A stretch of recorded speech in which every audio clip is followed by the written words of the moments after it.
ஓம் சாந்தி. 2/5/2026 சனிக்கிழமை. வாணி தரும் வசந்தம். இனிமையான குழந்தைகளே, இந்த நாடகத்திற்குள் பெரிய விநாசம் என்பது அமைந்துள்ளது. நீங்கள் விநாசத்திற்கு முன்னதாக கர்மாதித் நிலை அடைய வேண்டும்.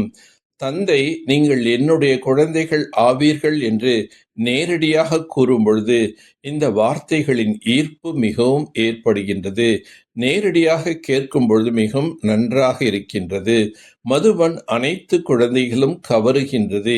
ஏனெனில் இங்கு இருப்பது ஈஸ்வரிய குடும்பம் ஆகும். இங்கு பிராமணர்களின் கூட்டம் உள்ளது. பிராமணர்கள் தங்களுக்குள் ஞானத்தை மட்டுமே பராமரித்து கொள்ள வேண்டும். நாம் அழிவற்ற யாத்திரை, அதாவது ஆன்மீக யாத்திரையில் சென்று கொண்டிருக்கின்றோம். இந்த யாத்திரையிலிருந்து நாம் திரும்பி மரண உலகத்திற்கு வரமாட்டோம்.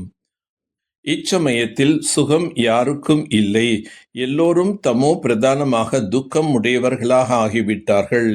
இப்பொழுது இருப்பதே பத்தித்தமான உலகம். ஷிவ் பாபா தான் மீண்டும் வந்து சொர்க்கத்தை ஸ்தாபனை செய்து கொண்டிருக்கின்றார். இப்பொழுது நாம் புருஷோத்தம சங்கம யுகத்தில் இருக்கின்றோம். நான் ஷரீரத்தில் ஆதாரம் மட்டுமே எடுத்து என்னுடைய பாகத்தை நடிக்கின்றேன் என்று தந்தை கூறுகின்றார். என்னை நீங்கள் துக்கத்தை நீக்கி சுகம் அளிப்பதற்காக அழைக்கின்றீர்கள். இந்த ஷரீரத்தை பார்த்தும் பார்க்காதீர்கள். தேகத்துடன் சேர்ந்து தேகத்தின் சம்பந்தங்கள் அனைத்தையும் மறந்து விடுங்கள். மாயை நினைவு செய்ய விடுவதில்லை. இல்லை என்றால் வானப்பிரஸ்தியினருக்கு மிகவும் சுலபமாகும். இப்பொழுது சிறியவர்கள் பெரியவர்கள் அனைவரும் வானப்பிரஸ்த நிலையில் உள்ளார்கள். ஏனென்றால் ஆத்மா வீட்டுக்கு திரும்பி செல்லும் நேரம் நெருங்கிவிட்டது. அனைவரும் அவரவர் கணக்கை முடித்து திரும்பிச் செல்வார்கள்.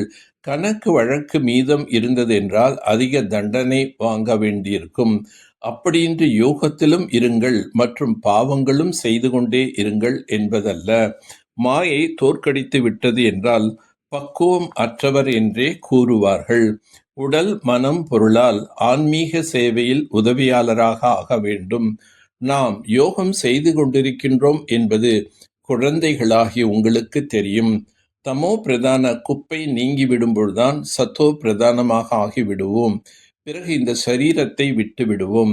நாம் இப்பொழுது யோகத்தின் யாத்திரையில் இருக்கின்றோம். நமது மனநிலை ஒரே ரசனை கூடியதாக இருக்க வேண்டும். குஷியில் எப்பொழுதும் முகம் மலர்ச்சியுடன் இருக்க வேண்டும். நாம் தந்தையிடமிருந்து எல்லையற்ற ஆஸ்திக்கு அதிகாரியாக ஆகின்றோம். உடல் மனம் பொருளால் ஆன்மீக சேவையில் உதவி செய்பவர் ஆக வேண்டும். எல்லோருக்கும் தந்தையின் அறிமுகத்தை அளித்து ஆஸ்திக்கு அதிகாரி ஆக்க வேண்டும்.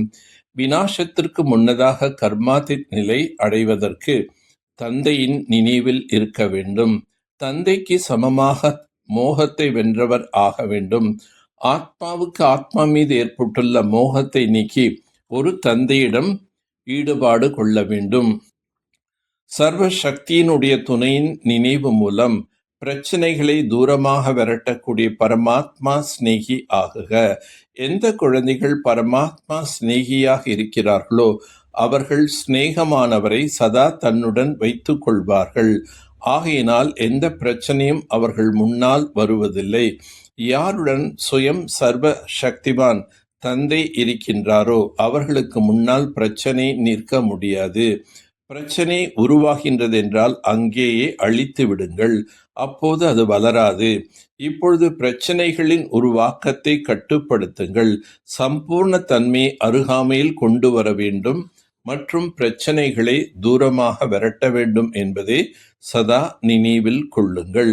அன்புக்குரியவர் ஆவதற்கான முயற்சி அல்லாமல் விடுபட்டவர் ஆகுவதற்கான முயற்சி செய்தீர்களெனில் அன்புக்குரியவராக தானாகவே ஆகிவிடுவீர்கள். நேரத்துக்கு நேரம் அநேக விதமான தடைகள் வருகின்றன. ஒரு நல்ல சிறப்பான மாணவர் மாயைக்கு வசமாகி எதிர்ப்பவர் ஆகிவிடுகின்றார். மேலும் சேவையில் தடை செய்கின்றார் எனில் எப்படிப்பட்ட சமயத்தில் பயப்படுவதில்லை தானே? அவர்களுக்கு நன்மை நிறைந்த உணர்வோடு கருணை காட்ட வேண்டும். ஆனால் அதன் காரணமாக வீண் எண்ணங்கள் எழுப்புவது என்பது அசைந்து விடுவதாகும். யார் ஒவ்வொரு ஆத்மாவின் பாகத்தையும் சாட்சி பார்வையாளரான மனோநிலையில் இருந்து பார்க்கின்றார்களோ அவர்கள் ஆடாத அசையாத ஏக்ரஸ் நிலையில் இருக்கின்றார்கள். நல்லது. ஓம் சாந்தி. ஓம் சாந்தி. ஓம் சாந்தி.